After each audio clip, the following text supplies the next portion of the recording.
कृष्णाय वासुदेवाय हरे परमात्मने प्रणत कलेश नाशाय गोविंदाय नमो नमः। जी हाँ, आज डिवाइन मोक्ष के साथ एक बार पुनः आप श्रवण कर रहे हैं विजया एकादशी की व्रत कथा।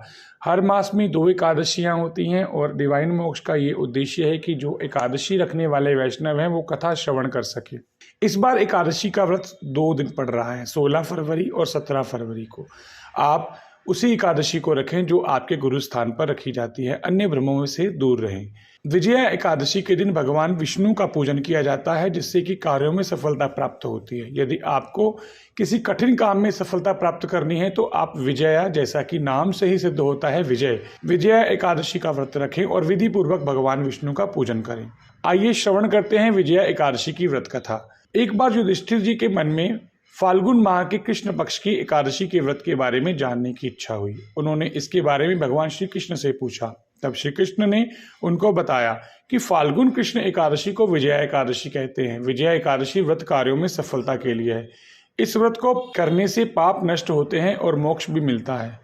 सुनिए, एक बार नारद जी ने ब्रह्मदेव से विजया एकादशी व्रत की विधि और महत्व के बारे में पूछा। तब ब्रह्मदेव ने उनको बताया कि त्रेता युग में केकई ने जब दशरथ जी से राम को वनवास भेजने को कहा तो पिता की आज्ञा से श्री राम पत्नी सीता और भाई लक्ष्मण के साथ 14 वर्ष के लिए वनवास के लिए वन को चले गए।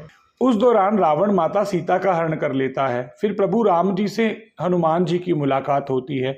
हनुमान जी की मदद से वानर सेना सीता मैया की खोज कर लेती है और लंका जाने के लिए समुद्र पार करने का उपाय सोचा जाता है। एक दिन लक्ष्मण जी ने प्रभु राम जी को बताया कि पास ही में वग्दालभ्य ऋषि का आश्रम है। वहां चलकर वग्दालभ्य ऋषि से समुद्र पार करने और लंका जाने का सुझाव मांगते हैं। इस पर श्री राम जी ऋषि के आश्रम में जाते हैं और ऋषि को प्रणाम करते हैं। समुद्र पार कैसे किया जाए इस समस्या के समाधान के लिए उनके पास आने का प्रयोजन बताते हैं।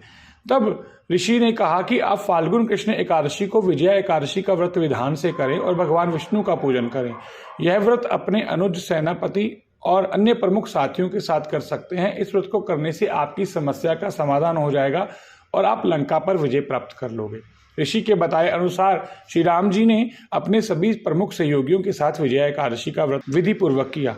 इस व्रत के पुण्य प्रभाव से वानर सेना सहित प्रभु राम समुद्र को पार करके लंका पहुंच गए और रावण के साथ भीषण युद्ध हुआ और वह मारा गया। श्री राम की लंका पर विजय हुई और माता सीता को लेकर वे अयोध्या लौट आए। जो भी व्यक्ति विधि विधान से विजया एकादशी का व्रत करता है उसे कठिन से कठिन कार्यों में सफलता प्राप्त होती है। ब्रह्मदेव ने नारद जी को बताया था कि विजया एकादशी को व्रत मनुष्य को हर कार्य में सफलता देने वाला है। इसी प्रकार की अन्य रोचक जानकारियों और कथा श्रवण करने के लिए जुड़े रहें डिवाइन मोक्ष के साथ। राधे राधे।